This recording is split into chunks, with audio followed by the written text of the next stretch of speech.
Welcome back to another episode of Rock Boys Football. Sherrone Moore, Michigan, kicking off fall camp late next week until we got a lot of storylines to dive into with this program. And I think it's fascinating as Michigan fans ourselves. You go back 12 months ago, I don't think there was a single storyline heading into the 2023 year. We knew what this team was going to be. The question was, were they going to be good enough to win a national championship? The boys obviously got our answer to that. That certainly was yes.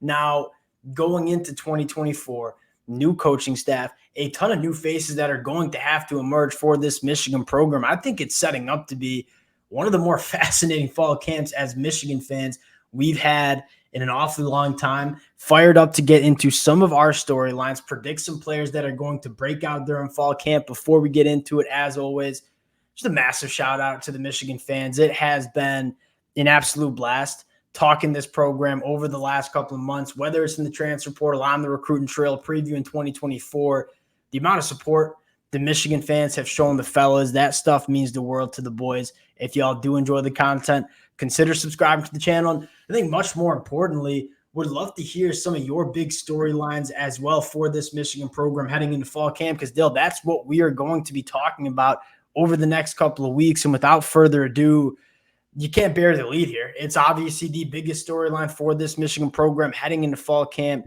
the quarterback battle. And I think there were a lot of Michigan fans that were just kind of ready to pencil in Alex Orji as quarterback one heading into 2024. Kirk Campbell comes out a couple of days ago and says, hey, Alex Orji is one of the best 11 players on the offensive side of the football, but he didn't specifically say he's the best quarterback on this football team. So I think that still shows that there's a quarterback battle that's going to take place in fall camp. Dill, what I'll ask you, kind of give you the tee box here, what are you looking for in this quarterback battle over the next couple of weeks? I mean, honestly, for where Michigan's at, and this is a bit of a fan take on it, and where I feel like I almost want the high ceiling. I want to see what this team can do. Like, just want coming off a national championship. It's like, I don't want to say it's playing with house money, but that does have a little bit of a sense of what you're playing with. You know you're going to have a really good defense, so your floor is kind of high in a sense. I want to see what they can do at the quarterback spot. And unless like Tuttle or Davis Warren has a trait that's much more elite than I kind of think it is, where I see both those guys as giving you a bit more what Cade McNamara would maybe give you, like solid, steady hand. I don't see how you can't go with Alex Orji, because whether or not he's the most accurate passer in the world, there's one thing that's elite, and that's his ability to run the ball. And that can make Michigan's offense, I think, very interesting.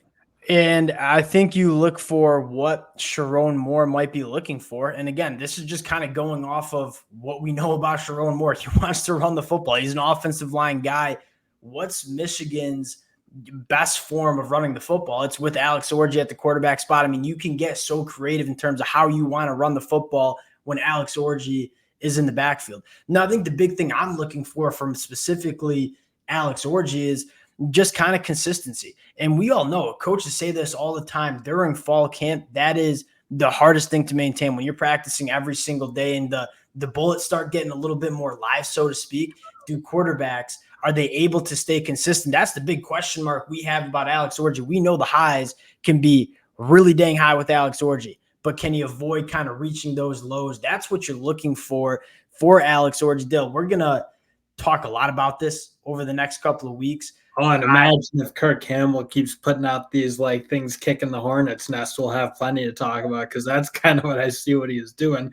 I mean, unless he just really wasn't thinking about what he was saying, he must have known this was going to get the chatter up. No, 100%. And I think it kind of opened some Michigan fans' eyes, because one thing I would add is that all the offseason type of things that you see and hear out of this Michigan program, it does look like Alex Orji is kind of becoming the face of this Michigan team heading into 2024. You ask me, who seems to be some of the leaders of this Michigan team? Obviously, guys like Colson Loveland and Donnie Edwards.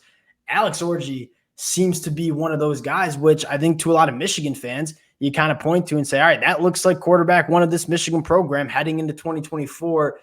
Going to, I think, just as fascinating of a conversation is the offensive weapons and who emerges. It's one of the most talked about aspects of this Michigan team. Now, I'm going to take this in just a little bit of a different direction than a lot of the national media people will in talking about this Michigan team, where a lot of the emphasis goes to the wide receiver room and not having a ton of proven production.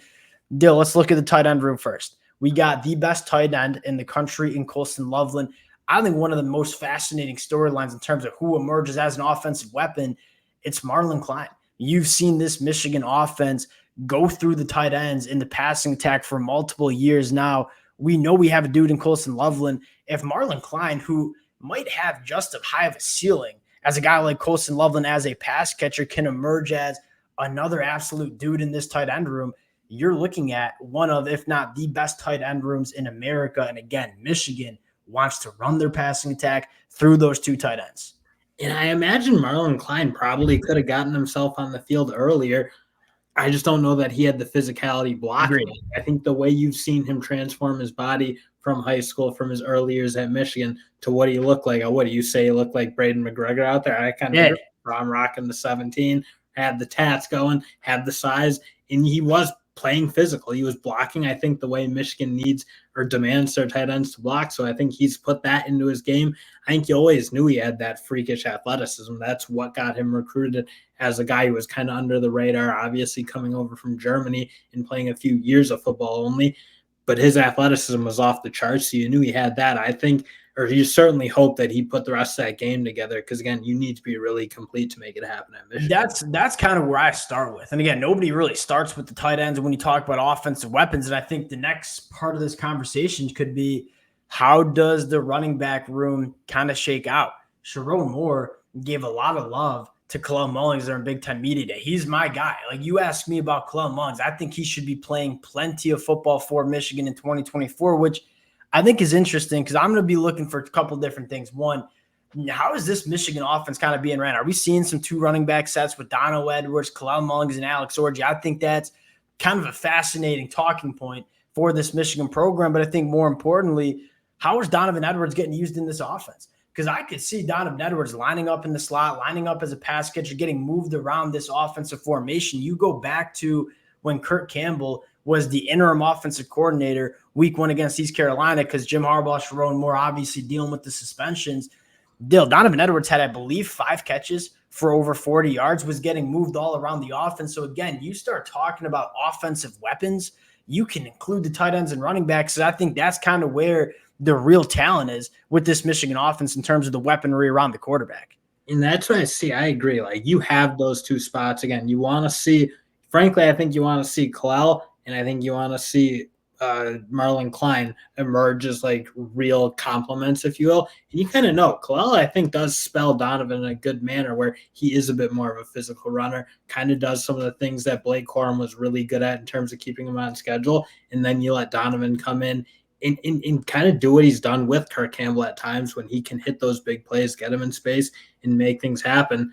That's kind of what I'm looking for. Again, you kind of know what you have in two of them. I think you're looking for the other two to step up. And then at the wideout spot, the guy I think I'm looking at is essentially a Marion Walker. I am really interested to see what he can be for them at that wideout spot. And you kind of know what you have with Tyler Morris, really, really good. Or probably don't know exactly. I really believe in what he can do as a route runner and what he does in that short intermediate kind of range.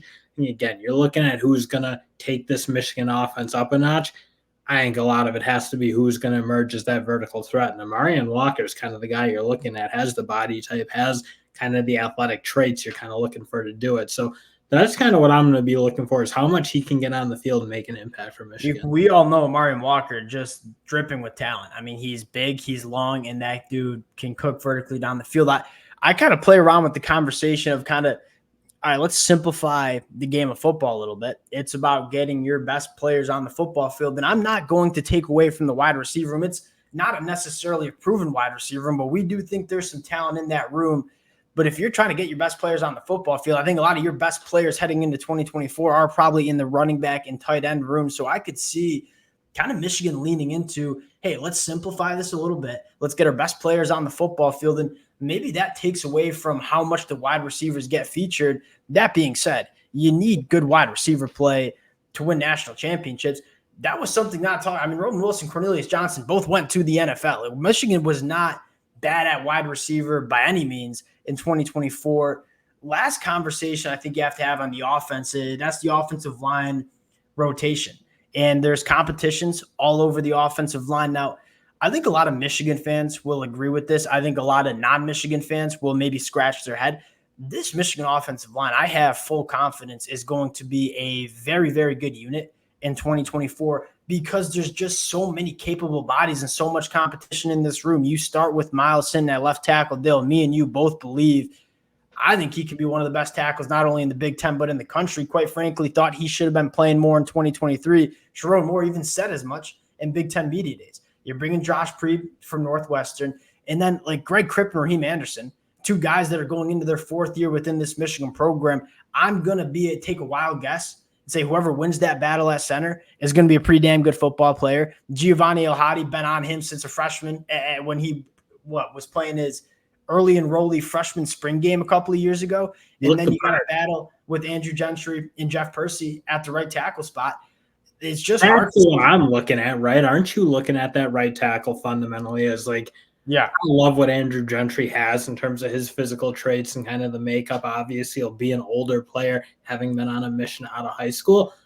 I'm really interested to see because I think Jeffrey Percy, again, solid depth guy. I think from what you've seen in the past from last year, I don't know that I love seeing him as a starting right tackle. The best version of this Michigan offensive line is Andrew Gentry putting it together and a good right tackle, because we all know he has the capability of being a really good right tackle. Now he's just got to go out and win that job. But again, kind of like how we talked about Texas A&M secondary, even if we're not sure how it's going to look, you just kind of feel good that the unit's going to be pretty good because a lot of these guys have been within this program for quite a long time or have played a lot of football, guys like Miles Hinton and Josh Preeb. Now, going to the defensive side of the football, Dill, I think the big question is, you have the star power, right? Guys like Mason Graham, Kenneth Grant, and Will Johnson. Jay-Sean Barham sounds like he's going to be a first-time All-Big Ten linebacker from what we're hearing out of spring practice.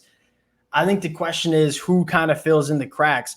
You keep a lot of your star power from what made that Michigan defense one of the best units we've seen in the last 10 years at the college football level.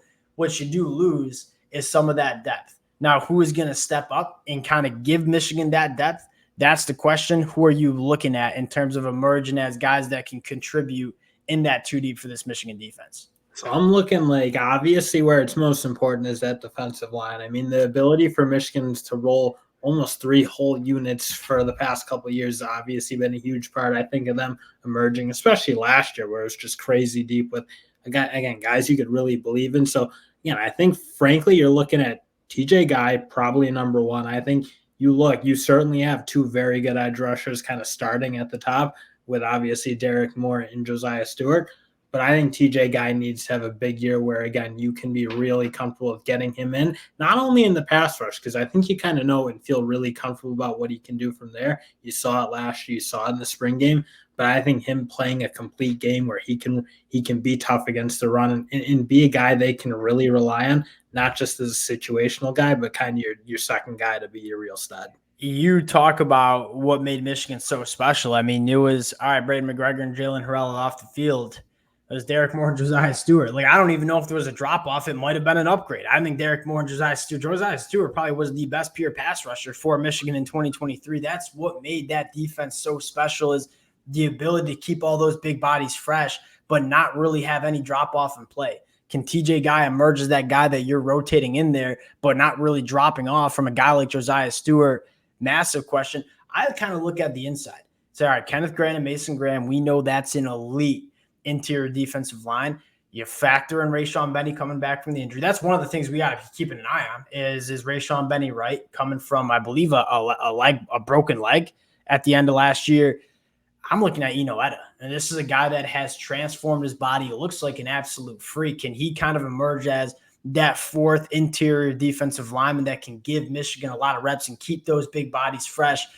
That's probably what I'm looking at there. And I think moving on this conversation, the last position I'm really looking at is the cornerback too. Very similar situation that Michigan was in last year where, all right, we got some questions. We got some guys we like, but they're young. They're not necessarily proven. Last year, Michigan went out and got Josh Wallace, who emerged as a really good football player for Michigan. This year, we went out and got Amir Hall from Albany. Amir Hall, I think, is a really, really good football player. That being said, you listen to Sherrone Moore, it sounds like Jair Hill is kind of taking the reins of that cornerback too, which I think is a massive storyline where you go back to last year and say, all right, Marion Walker just never really took over that cornerback 2 spot. So Josh Wallace had to play.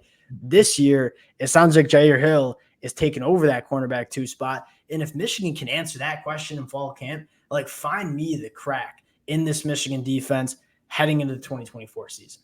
I mean, there's really not. I think one thing that I'll inherently be looking at is who's going to replace Mike Sanders still in that nickel role. Because talk about guys who are so crucial to everything Michigan was doing. I mean, Mike Sanders still certainly has an argument for being one of the better defensive players in the country last year. I thought that's how important he was to that team. So again, you're looking, he had that kind of lockdown for a little while there, was so good at it. That'll be something I'm looking at is can they, again, I don't think they'll match Mike Sanders still unless we're just like absolutely blessed by the gods above. But I want to see someone kind of at least give them something close because he was really, really good for Michigan last year. In so many different phases, like not only just in coverage and creating turnovers. I believe he had 6 interceptions last year, but he was a dog stopping the run. He was a dog coming on in pressure. Who can be that guy? That versatile. I mean, even think back to a guy like Daxton Hill, just a do-it-all defender. When you play that nickel role, you have to be obviously very good in coverage, but you also have to be very good along the line of scrimmage, stopping the run. For me personally, I think the best possible outcome is Zeke Berry kind of putting it together. That's a kid that I loved even coming out of high school. But then you look at Jaden McBurrows and say, he's a damn good football player. And I think Jaden McBurrows gives you that kind of feeling that we're going to be all right at the nickel spot. If we're going to be great at the nickel spot, and it's not a shot. It sounds like I'm taking a shot at Jaden McBurrows. I promise you I'm not. I just think Zeke Berry has the upside. He probably does have a higher ceiling, but I mean, Jaden McBurrows gives you a little something interesting where I think he can play outside corner. I think he can play that nickel. He does give them kind of the depth. He's been giving it them for a while. He came in, played really good against Michigan State. So he's a guy who he has that high floor, but I think you're kind of right. What you saw from Zeke Berry, the explosiveness, the ability to make plays in the box, he probably does give you a bit of a higher ceiling. And I go back to, all right, who's our defense coordinator? That's Wink Martindale. He's going to want to be creative. He's going to want to bring pressure. Who's the better nickel to be playing around the box and bringing pressure and giving run support? I do think it's Zeke Berry. We'll see. You feel pretty good about it. A ton of different position battles that we get to talk about. I'm very excited for it. Lots to talk about. We'll cut it there. Appreciate you guys rocking with the fellas again. To all the Michigan fans, can't thank you guys enough for rocking with the fellas. If y'all do enjoy the content, consider subscribing to the channel, and we'll talk to y'all later. Peace.